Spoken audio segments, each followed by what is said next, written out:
All right, good afternoon, everyone. I'm going to go ahead and get started. It is 6 o'clock Eastern, 5 o'clock Central Time, and thank you for joining us in this webinar. Just want to make sure that the audio is coming in clearly. Everyone should be seeing a slide that says backtesting with the all-in-one screener. If you guys just want to let me know in the little chat window you can see that, that'd be great. Charles, appreciate that. Okay, so let's go ahead and get started here with the presentation. Again, this is simply an educational demonstration highlighting some of the features within GuruFocus, specifically the all-in-one screener and its ability to do backtesting. Now, quick disclaimer, obviously we make every attempt to that all this data is accurate, but if there were some kind of glitch or poorly reported data, just know that that's done by accident, of course. Now, let's look at the GuruFocus All-in-One Screener. This is by far the most powerful fundamental stock screener available to retail investors. Okay, there's more than 211 searchable functions. The filters can be customized. It includes 30 time-tested guru screens from guys like Warren Buffett and Peter Lynch and Walter Schloss. And you can even search across up to 81 countries on 6 different continents. So you have access, should you choose to have that membership to search across various exchanges. Now, let's go ahead really quickly and take a look at the screener, some of its functions, and kind of walk you through some of the new features we've added recently. So for anyone who's new to it, when you're on the GuruFocus homepage, all you have to do is simply hover over the Screeners tab. The first option there is the all-in-one screener. Click that and it will take you to this comprehensive fundamental stock screener. Now it's going to be a little bit overwhelming at first when you look at all these potential variables, but you probably won't use all of them. But we've got things well organized into tabs across the top. So the first thing I want you to look at is right here across the top below the country where it says USA that's checked there.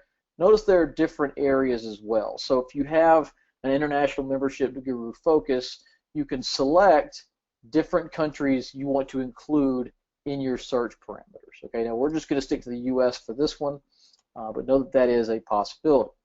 Now, when it comes to the parameters you can select, like I said, everything is filtered by the tabs across the top. So fundamentals are right here in the beginning, everything from the specific industry, revenue, market cap, all the way to return on equity, return on tangible equity, days inventory, share buyback rates, institutional ownership percentages there in the top right. Some of the Guru parameters are down here in the middle toward the bottom. If you look at the Joel Greenblatt's return on capital, also has that as a 5-year median and a 10-year median.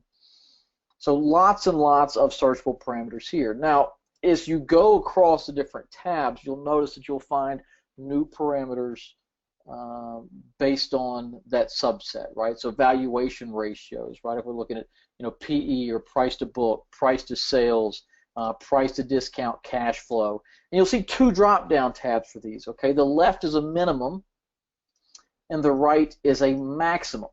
So, for instance, if we want a PE ratio, we say, well, we want one that's under 20 times earnings. We go to the top left, the PE ratio of the trailing 12 months, set our maximum to 20, and now we have all the stocks with a PE of less than 20. Now, if we want to put a minimum in there as well, we say, well, we want at least 6 times earnings, and that'll filter that list down even further to PEs between 6 and 20.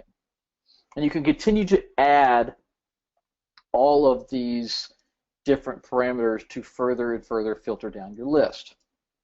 Now the next tab, profitability. We're talking about things like margin rates, pre-tax margin, net interest margin. Over here, if you're looking at bank stocks, financials, you can choose margins that are in a certain percentile of their industry. So for instance, an automaker like Ford is going to have much different margins than a tech company like, say, Google.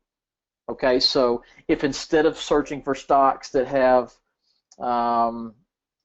maybe operating margins between 5 and 15%, you may say, well, I want those margins that are greater than the 90th percentile. I want the top, the highest margin companies of that industry. So it's a really nice way to filter that without having to, find values that are universal across different industries. Okay. Next tab, growth. We're looking at revenue growth, EBITDA growth rates, earnings per share growth, book growth.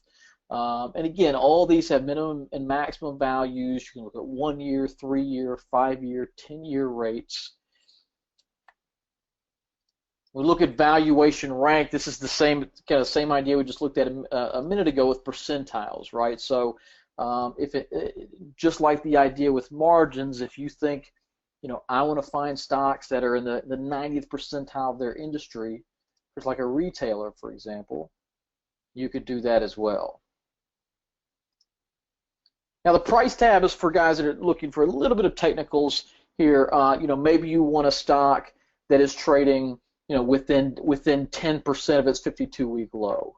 Maybe you want a stock. We look here down at the bottom. Price to book has been one of those fundamental indicators that has proven to outperform the market over long periods of time. So you think, well, I want it no more than, say, 20% above its historically low price to book ratio. So I know I'm getting this stock at a cheap valuation relative to where it normally trades. Okay. So that's the price tab.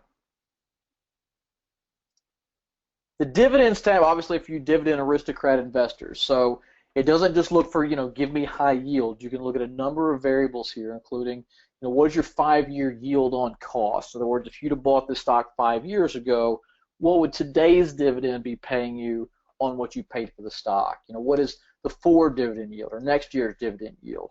How many years they've been increasing this dividend? How often do they pay it? What percentage, this is the payout ratio, what percentage of their income are they using to pay that dividend? Right? If they're using if it takes 80% of their net income to pay that dividend, it's not very safe. If it only takes them 15%, it's a very safe dividend. So you may want to say, I want payout ratio, below, say, 40%, right? To move on to the Gurus tab, this is pretty self-explanatory. The site was built on the idea of following some of the greatest investors in the country, and you can scan through various gurus, select those, find any number of gurus, say, that have bought over the past 2 weeks, month, 3 months, 6 month period. You can look for stocks that X number of the gurus you follow are holding, stocks that are a minimum weight of their portfolio. Any number of variables you can cross-reference here in order to find the stocks that some of these top investors own and have recently bought. Now the Insiders tab does the same idea, but for corporate insiders. Okay, so these are C-level executives, 10% owners, talking about CEO, CFO, marketing directors, that kind of thing. So if you're looking to get confirmation from people within the company, you can scan for that as well, right? So we want to see, say the CEO's bought at least 100 shares or 5,000 shares or whatever that number may be. You can look at the CEO, the CFO. You can try to find stocks that have a certain number of insiders who've recently bought, a certain number of insiders that have recently sold. You can adjust these duration dates to look for different time periods you're watching. So if you want stocks that maybe have been purchased in the last 12 months by corporate insiders, you could just adjust that. Say, yeah, I want to see at least 3 insiders who've bought there in the last 3 months, and it'll filter that list down even further. So notice we started with 6,000 stocks, and now we have 5. Now I'm just randomly choosing different variables here, but as you adjust your parameters on the all-in-one screener, down here below your screener function will be the list of stocks that meet your criteria. And as you add more and more filters and tighten those parameters further and further, you'll see that list of stocks shrinking. Now finally, something new is this Customize tab here in the all-in-one screener. And what this allows you to do is set up your own filter. Okay, so right across the top here it says customize with the word new flashing. All you have to do is click create new filter and either select the variables you want to use here or simply start typing in the box and it will auto-populate. So for instance, we know, I believe the GuruFocus site does this anyway, but some people are familiar with Buffett's term of owner earnings, right? And owner earnings is the net income, added in the amortization, depreciation, and then subtracting out CapEx or capital expenditures, right? So let's say we wanted to do that. We could really literally just start typing net income, okay, right there, and just select that. And we want to subtract, so it's, if you'll notice up here the math symbol, it's just plus, minus, multiply, divide, right? So we'll add back in depreciation.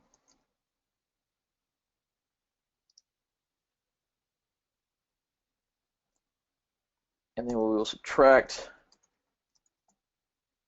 capital expenditures. Now we can name this, we can just put, you know,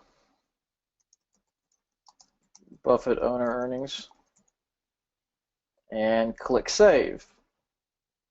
And now we have a customized filter we can use within this screener. Now you'll notice it right here across the top.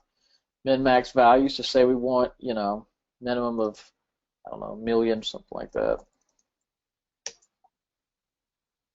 Just simply hit apply.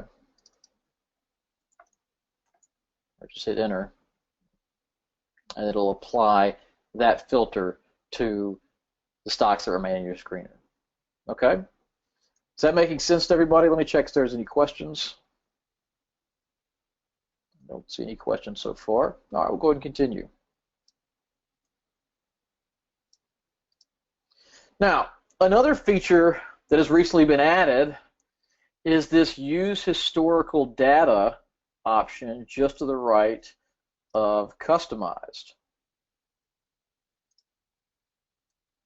So you'll see this right here. Notice we can hit a checkbox for use historical data. And what this allows us to do is find the stocks that met our criteria at a certain point in time in the past. So we have 10 years of data to use here. You can choose any 1 month period since 2006 to scan for these variables. So notice right now we're looking at January 2006. Our variables come with these 4 stocks: American Axle, CenturyLink, Signet Jewelers, and W&T Offshore. Now, we fast forward a couple of years. Let's look at 309 right there at the low point in the market. We have 158 companies that met our parameters, right? Because the market was so incredibly cheap. So it's a really, really nice feature if you want to kind of dial in some of your back testing to see how many stocks would have met your criteria at various points in time, and then kind of chart out you know, what they did following that.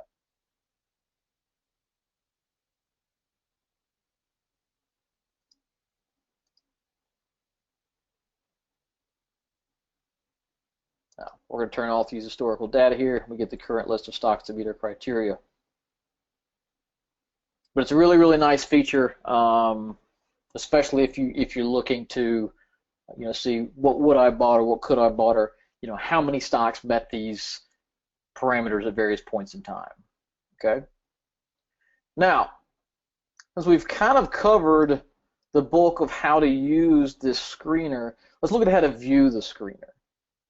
Okay, so down here below when we get our results, there's a couple of ways to look at it. Now right now, active filters is selected, showing us the things we searched for. That's the most common way to view these because these are the things you wanted to see. But there are plenty of ways to view this.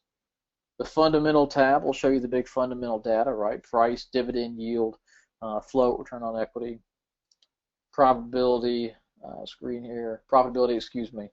You know, all the growth rates, if you want to just get a quick rundown and almost make your head hurt from all the percentages looking at there. If you want to, if you know, kind of run a dividend screen for stocks, the dividend tab here will quickly show you, you know, what is the trailing yield, what is the 5-year yield on cost? How safe is that dividend? What's the payout ratio? What's that growth rate? How fast is that dividend increasing? You can scan for, see it very quickly by Guru Buy and Sells. Obviously don't have any records of the smallest stocks we got here.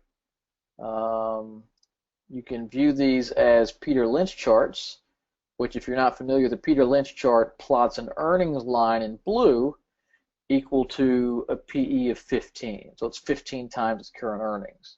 So Lynch used this chart back in the 70s and 80s and kind of said, well, the price is well below it, I buy. If it's well above it, you know, I'm not looking to buy.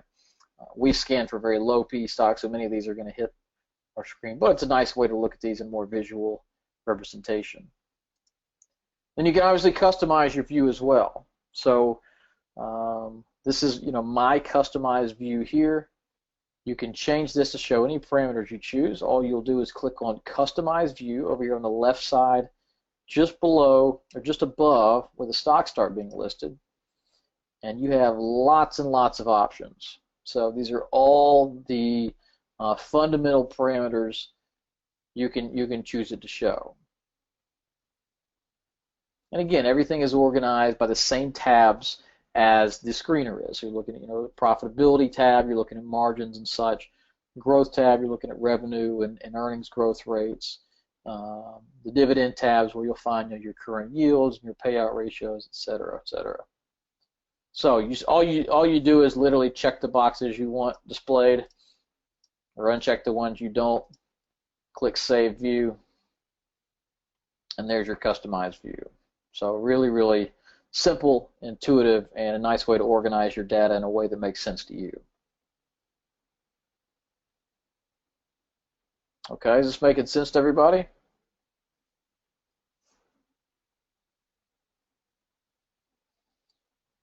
Now, as I mentioned previously,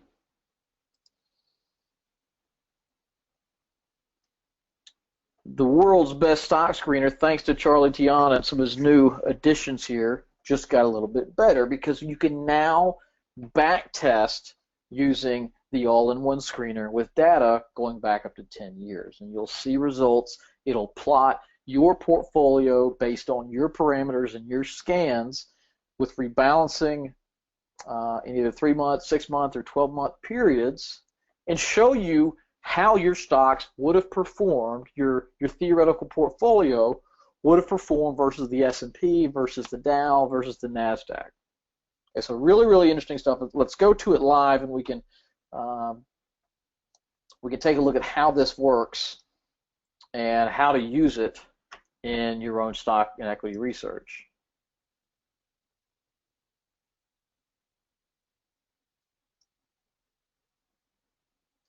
So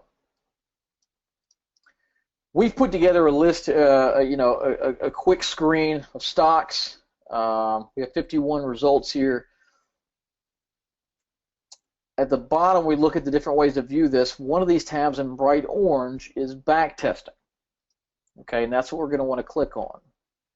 Now, the only real limitation on this backtesting is for U.S. stocks only. Okay, it's the only place we have comprehensive enough data to perform these studies. All right, other markets don't have the same regulatory requirements, and it's just simply not possible. So, the screen date, you can choose when you want to start your backtesting. We'll go all the way back to the beginning of 2006. You can choose whether you want to rebalance every 3 months, 6 months, 12 months. We'll just do it 12 months, an annual, to make it easier. And this is the variable you have to choose each time. It says rank by. So, here's how this works. You have a certain number of parameters set for backtesting, right? Maybe you wanted a PE above a certain ratio, you know, price to book below X, Y, Z, you want margins above this, et cetera, et cetera. That screen may produce, let's say, 50 stocks, but you want to test a portfolio of, say, 20 stocks. So you have to tell the backtesting software how to choose the 20 stocks it picks each year. Okay, and that's where this rank by comes in. It's going to rank the stocks by the variable you think is most important or the most adamant about, from 1 to 50 or 60 or however many stocks come out, and pick those top 20 each year to backtest with. Okay, so we'll use the PE ratio. Notice you can choose ascending or descending. So think about this for a minute. If I set it at ascending, meaning the numbers go up, the stocks with the lowest PE ratio are going to be at the top of the list. And so the top 20 stocks it picks are going to be the lowest PE ratio. If I did this in descending order, it's going to start with the higher PE ratios, right? So I want to do this ascending because I want low PE stocks. Now, you can do this for the 5 best stocks each year, 10, 20, 30, whatever. We'll simply do it at 20. And you choose your initial investment amount. This is really just for fun. We'll do $1,000 just to make it easy. And then click backtesting. Now, it's going to take a minute depending on how many variables you've got, how far back you're going, how often you're looking to rebalance the number of stocks. It's a lot of data crunching. So if it takes 10 seconds, be patient with it. Now, we're broadcasting live here, so it could take a couple of more. But what this is going to do is scan all those variables at different points in time and tell us how our portfolio would have performed. So let's take a look. Our portfolio did terribly. All right, started at $1,000. Today it's $950. So we lost money in 11 years. Not ideal, right? Now, obviously, this isn't a set of parameters I would choose. We're just kind of using this as an example. But here's what it's going to plot for you. So across the top, you're seeing an equity curve of your portfolio, the baby blue line, in this case at the bottom, the Dow and the S&P in green and black, and then the NASDAQ up here in orange. Now, one thing you're going to notice as you begin back testing and trying out your strategies is it is very difficult to have beaten the NASDAQ over the last decade. When you look at Facebook, Amazon, Netflix, Google, Apple, these stocks have delivered just monster returns. The NASDAQ index is in fact market cap weighted, meaning the gains from Facebook and Amazon and Netflix affect it more than that from smaller stocks. So it's very, very difficult to outperform, right? This thing's gained 250% in 10 years. So don't let it kill you if you can't beat the NASDAQ. But you can choose different points in time, right? So if you wanted to say, well, let me look at what it would have done at the market lows in 2009. So we can start there in March 2009, re-hit back testing, and get a fresh set of results from that new date.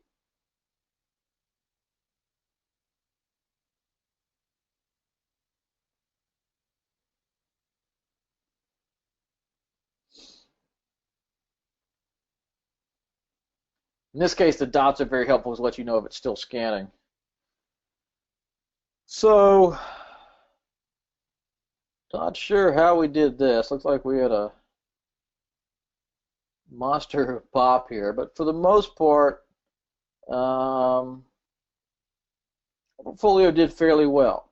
Okay, grew from $1,000 there to $1,750. So not great, 75% or so over that time period. Obviously, we could have done better. But the nice thing is how this performance is broken down. So we scroll down, we see the 1 month, 3 month, 6 month, year to date, and multi-year returns of our portfolio versus the S&P, versus the NASDAQ, versus the Dow. We see annual performance figures, see how many years do we outperform and underperform. And then you can do a couple of other things here. Now, if you want to track these stocks you found, you could add them to a current portfolio or to a digital portfolio you follow. You could download the 10-year data of all these stocks. You can pull a manual of stocks. If you're not familiar with this, I encourage you to check that out. Pull a manual of stocks and all the results here. And all that's able is done with just a click of a button right there at the bottom of your results. So really, really powerful stuff here with the back testing. Let me see if we've got any questions about this.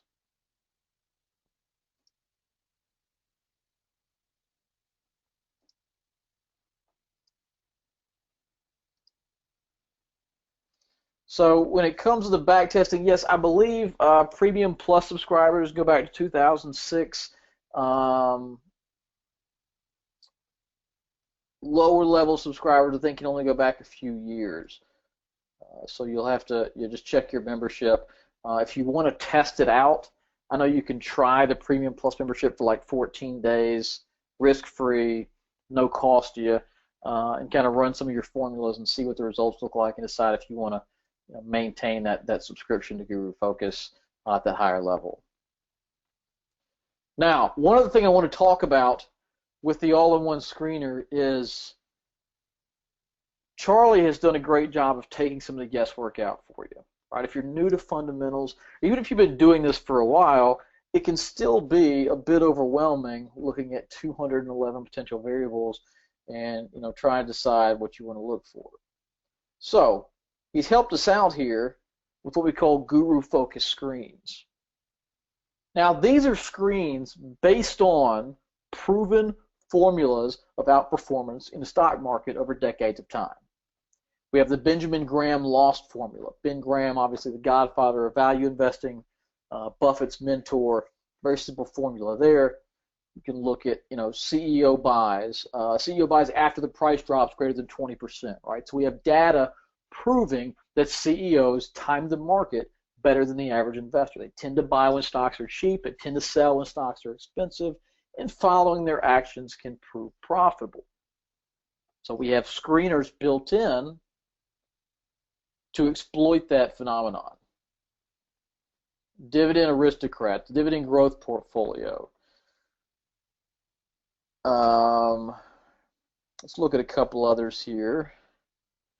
So this is the Walter Schloss screen. Now Walter Schloss was another guy, an old friend of Buffett's who studied under Graham, who ran a very successful partnership for decades, simply buying cheap stocks. That's it. He didn't know what the company did. He just looked at the numbers and bought them, and they were cheap. And so when you select the Guru screen, all these variables are already put in for you, right? And all this is a Altman Z-score of 2.99 or better, interest coverage of at least 10 times,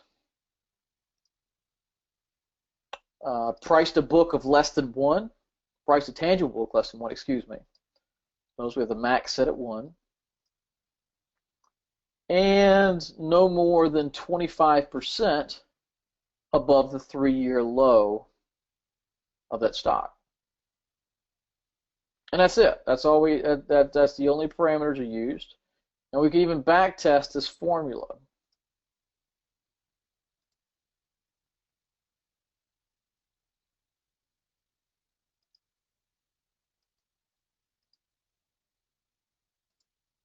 So for price to tangible book, I'm going to do descending because I want low. Let's see. Ascending, I want low price to book figures. So let's back test this. Let's look at what Walter Schloss's formula would have done over the last 11 years or so. And again, this is a single annual rebalance. So the first of each year, it finds the top 20 stocks, buys them, holds them for a year, and does it again. Now in this case, not great, right? We're down by more than half in this time period.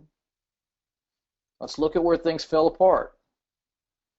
Basically everywhere, okay? So we can look at our portfolio here in this left column. Started out good the 10% year, had a really strong 2009 in the recovery, held up better than the market in 2008 by buying low price to book. So, in poor markets, this does extremely well, right? Held up better in 08, performed better in the rebound in 09, but then just started getting crushed. And as the markets kind of ran on hope and fairy dust and who knows what for the last couple of years, this formula really fell apart. But it's a nice, easy way to find stocks that meet your criteria, find them at various points in time, and then test those strategies going forward. Now, I want to show you another screen. I called Charlie up and said, Charlie, I don't know what I'm doing wrong here. Maybe I'm not as good at this as I thought I was. I can't find a way to beat the NASDAQ, man. What am I doing wrong? So this is a formula of Charlie Gian, the owner and head programmer of GuruFocus, called high quality, low capex. Okay, so it's going to be high quality businesses, safe, simple, high earning businesses with low capital expenditures. So what that means is, you're not going to get a Ford Motor that has to spend $300 million a year retooling equipment, right? Low expenses, low capital expenditures. And this is a formula he covers in his book, if you guys have read it, Invest Like a Guru. And let's look at the parameters we have here. Okay, so first of all, in the industry selected, he has pretty much everything, I'm guessing, except for financials. Let's see. Oh, okay. He has a few sectors unchecked here. This is a nice thing, by the way. A lot of the value-based parameters, we've seen this over decades, just don't work on financial stocks. Okay, it just doesn't work the same, not normal companies. So one thing you can do is come in here, find financials, and you check that box, and then hit exclude. Okay, that would remove those from your search results. So here's the rest of his parameters: financial strength of at least 6, profitability of at least 7, predictability of at least 3.5, so that means 3.5 out of 5 stars, a PE ratio of at least 6, operating margins of at least 16%, has been profitable for 10 of the last 10 years, growing revenue at 5% a year and growing earnings at 10% a year for the last 5 years. And these are the results. As of today, there are 29 stocks meeting these parameters. And really less, if you think about, Google's listed twice, that's just one company. HighCode's listed twice. And Google, Alphabet, by the way, is the voting and non-voting shares, if you guys are not familiar. But let's backtest this, right? Let's see how good Charlie is to us. We backtest this formula. Let's look at, and again, this is going to affect the backtesting results based on what you rank these stocks by. Okay, so should ask Charlie what he wanted to do. I'm going to look at it for predictability. Highest predictability stocks. Let's backtest this formula.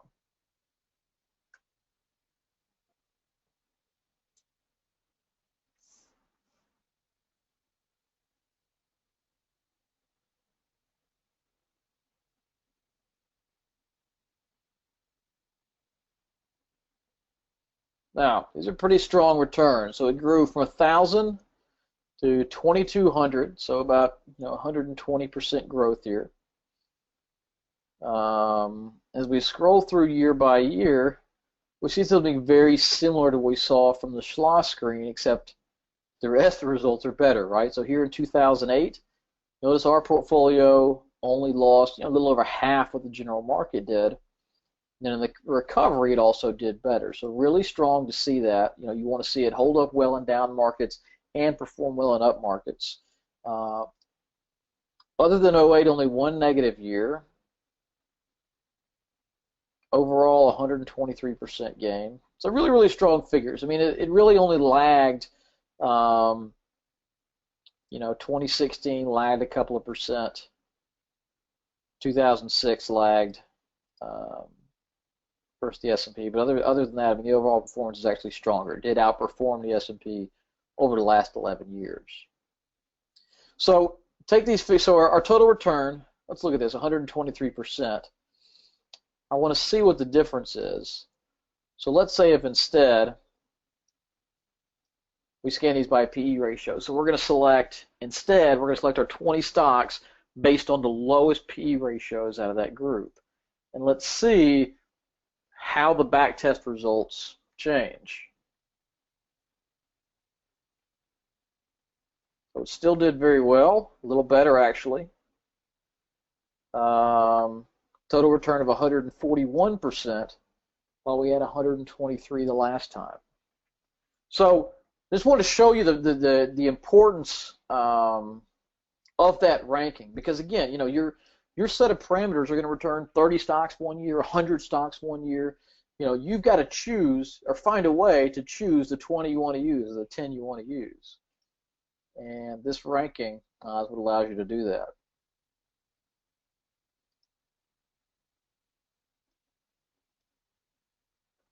Look at it by revenue growth rate. So we're going to pick the 20 that are growing revenues the fastest. And this actually hurt our results, so it brought it down to 112%. So, one more thing to look at and kind of play with until you find what works the best.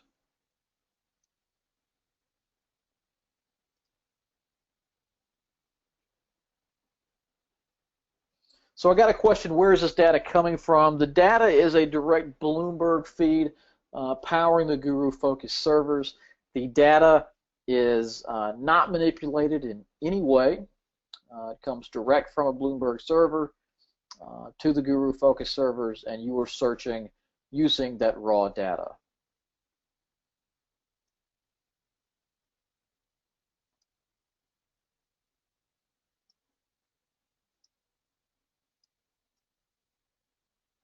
Now, I did have a question, can you search by short float stocks?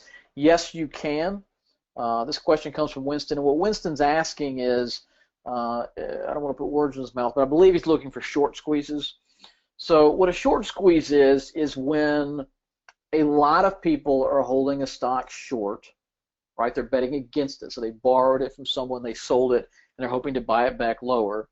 And what happens is when too many people are short a stock, they have to eventually buy it back.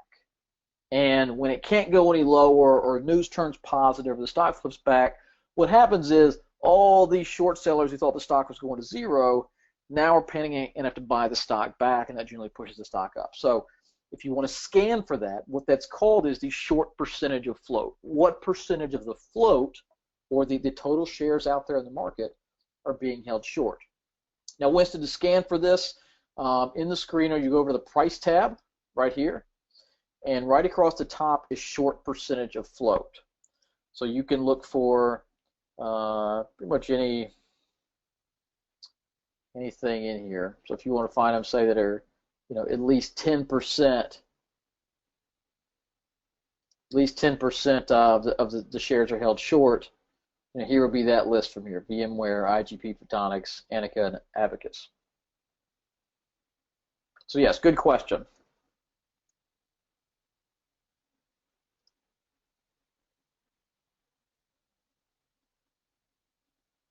So another good question from Brad: do the historical returns for the benchmark indexes and the screen stocks include returns due to dividends? Good question. Answer is no. The returns you're seeing are simply from stock appreciation. So if you're doing this, now if you're looking at a random basket of stocks versus the S&P, the dividend's going to be about the same, so it won't matter too much. But if you were building a screener specifically looking for high dividend or dividend growing stocks, you should take into account the dividends you would have received versus the index is probably going to be higher. So good question from Brad.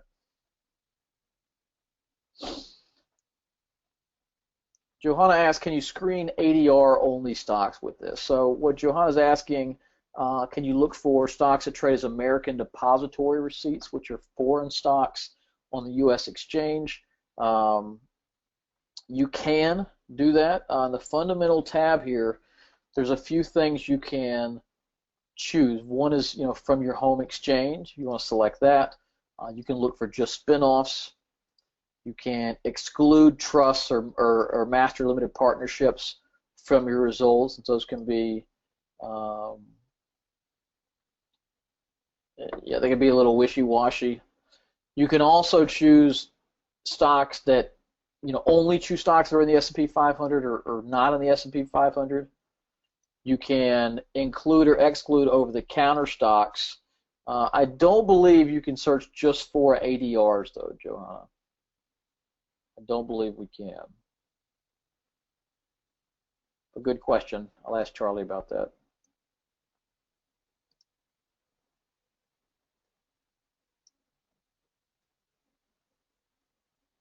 Can I explain home exchange? Yeah, home exchange just means that it's these are stocks that trade on the U.S. exchange, on your local exchange, so on the NYSE or on the NASDAQ, right? Not stocks that are a German stock, excuse me, that happens to have an ADR that trades here. So stocks that originated, U.S. companies, basically.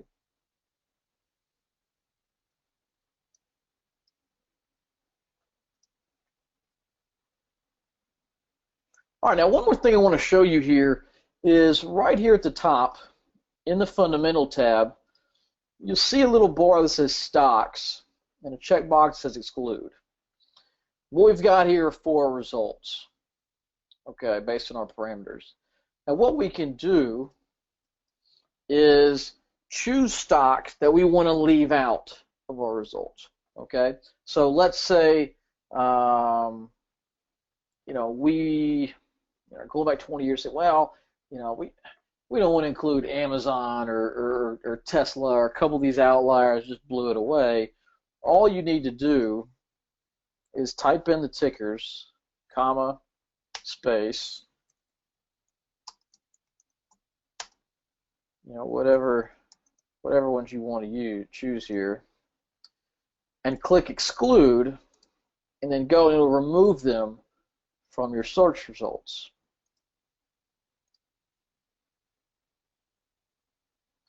On the other hand, you can if you've got, say, I don't know how you would have this, but if you've got a big list of stocks and you want to apply parameters just to your list, you can put the same list in here.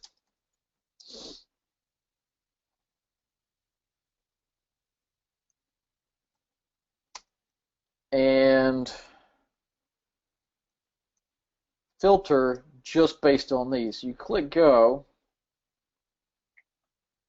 Now, obviously, none of these meet the criteria we're looking for, but you can search just your list and apply. All right, of all the stocks I put in there, find ones that have a market cap of 50 billion or more. Find them a development Z-score of this or that. So a nice feature there at the top.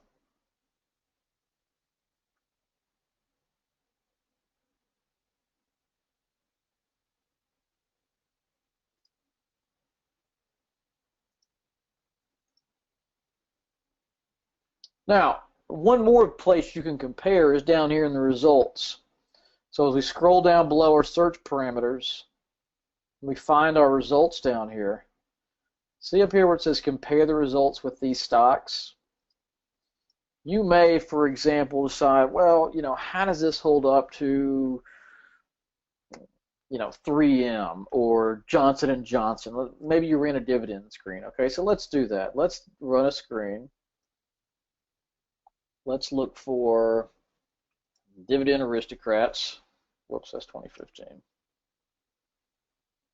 There's a dividend growth portfolio. Okay. Looking at 2.1 or better, growing at 5% a year, and more than 60% payout ratio. So we got a list of 6 stocks here. Okay.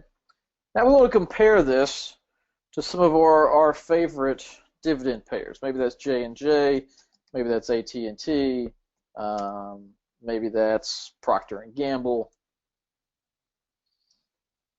And just click go. And what that's going to do is show you how your resulting stocks stack up against the ones we wanted to compare them to.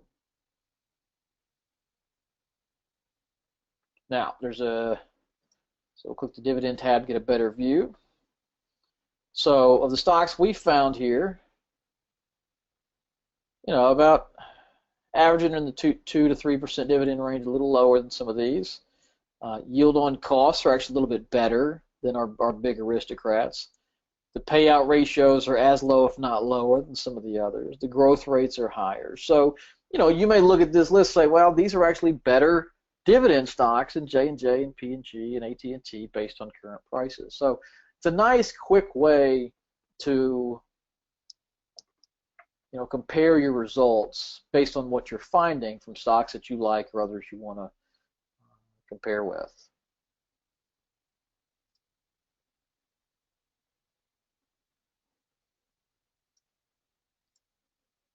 And obviously with the back testing, we can do the same thing.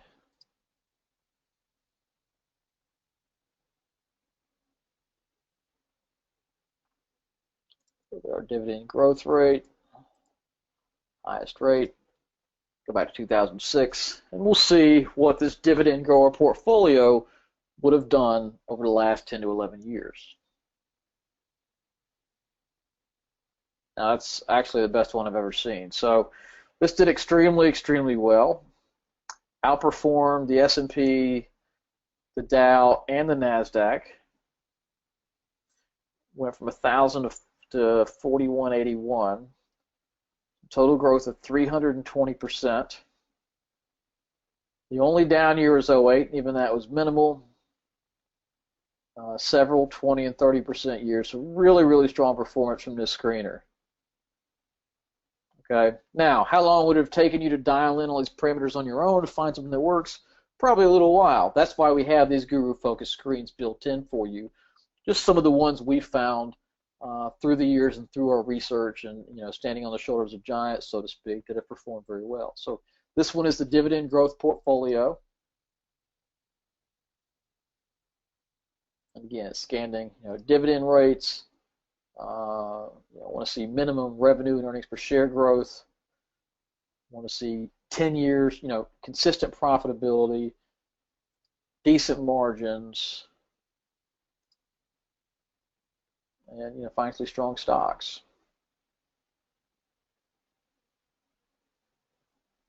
And those are the results. So really, really powerful stuff here with the back testing. And I think it really hones in your skills as far as finding what has worked over time and what may continue to work going forward.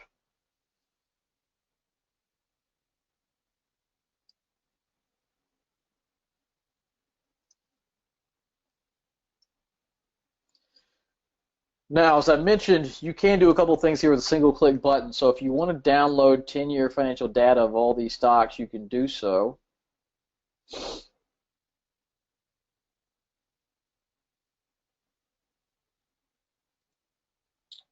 Yeah, put something wrong there.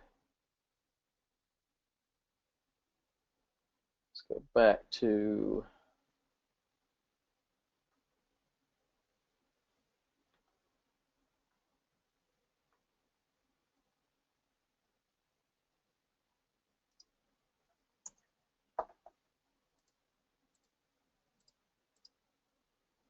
sorry guys, pulling the results back up here. Sometimes if you go back on these screeners, you got to kind of reset everything. It's so much data that it's processing. When you start, kind of going back and forth and reloading the page, you can get lost in it.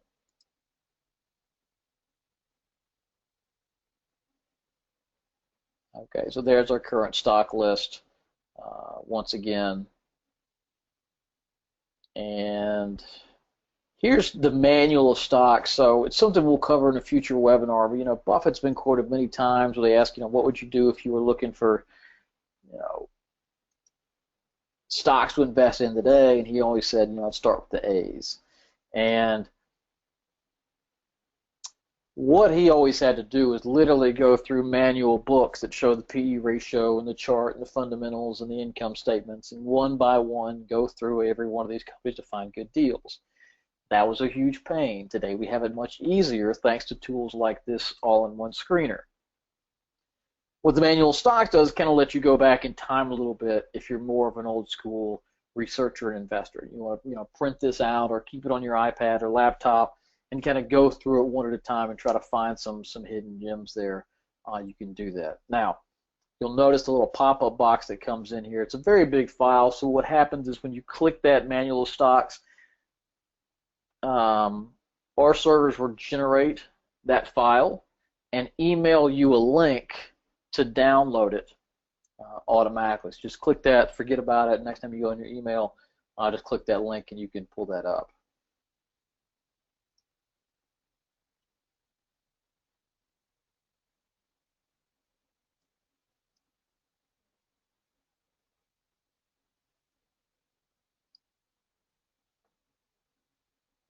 Any other questions about the screener, back testing, different variables you can use, anything we've covered today?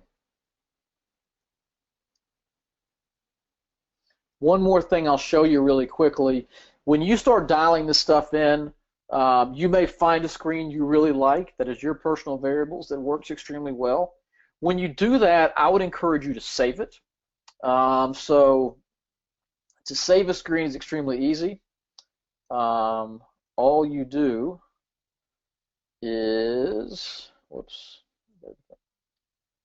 tab here.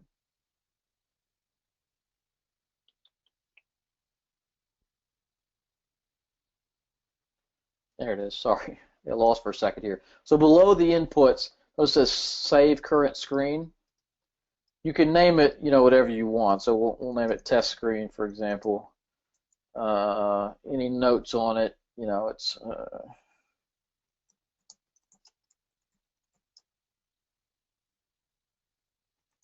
whatever that is, and just hit save.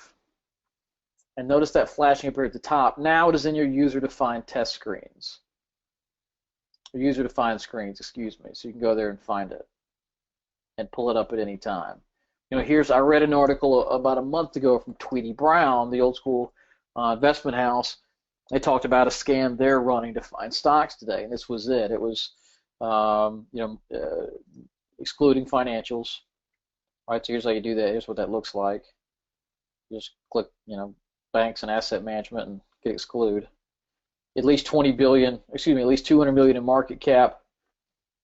Return on equity of at least 8%. Enterprise value over EBIT less than 8.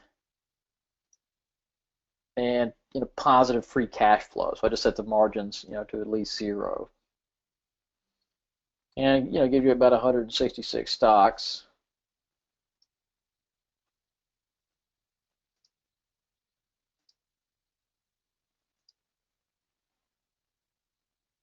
And then what we can do with that is actually back test it. And I haven't done this. I'm scared to see what it's going to be.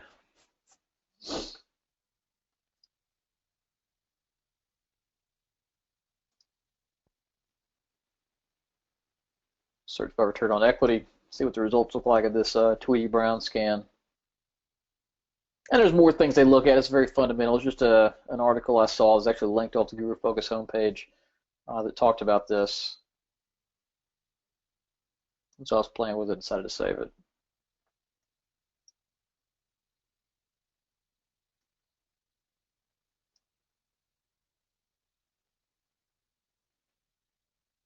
This one did decently well. It was really rocking here until about a year ago. It just kind of flatlined. But it did outperform the S&P. Total return of 118%. Colossal 2008, just absolutely terrible. That knocked half this portfolio into the dirt. But other than that, some pretty solid, decent little numbers there. But again, that's the power of saving some of these, right? You pull them back up, you back test it, you look at different ranking systems to kind of hone that testing a little further. Maybe you add a new variable here and there to kind of hone in your results even further. And pretty soon you've got a proprietary system for finding and identifying high quality stocks that over time have proven to outperform.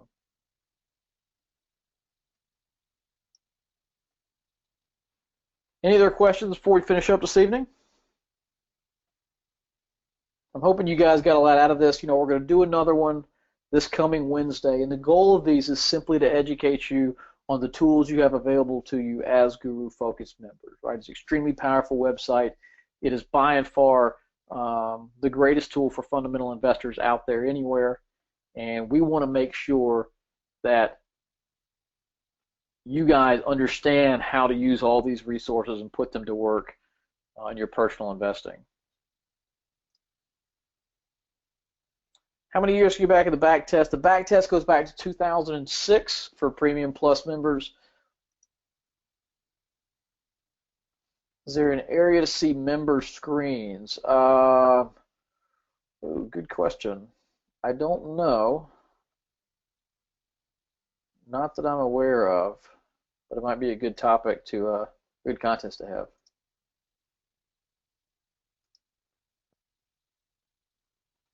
So I got a question, how does this backtesting system avoid the biases usually common to backtesting systems? So good question and a very good thing to ask. You know, one thing I'll say, this backtesting formula, unlike a lot of others, doesn't look at forward data. In other words, you know, some people will say, well, let's find the stocks that made money every year from 2006 to 2016, and then let's see what how they perform from 2006 to 2016.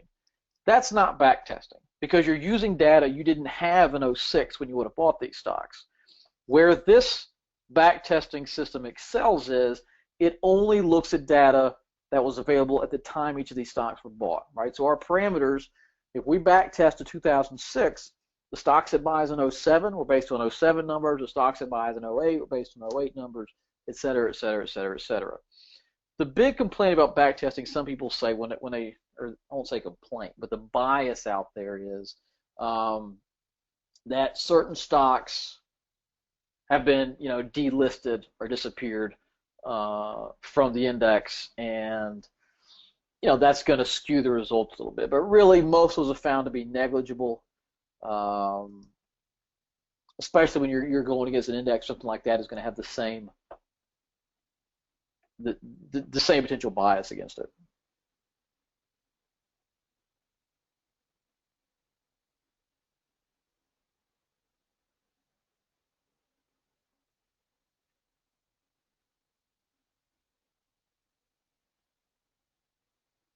Any other questions?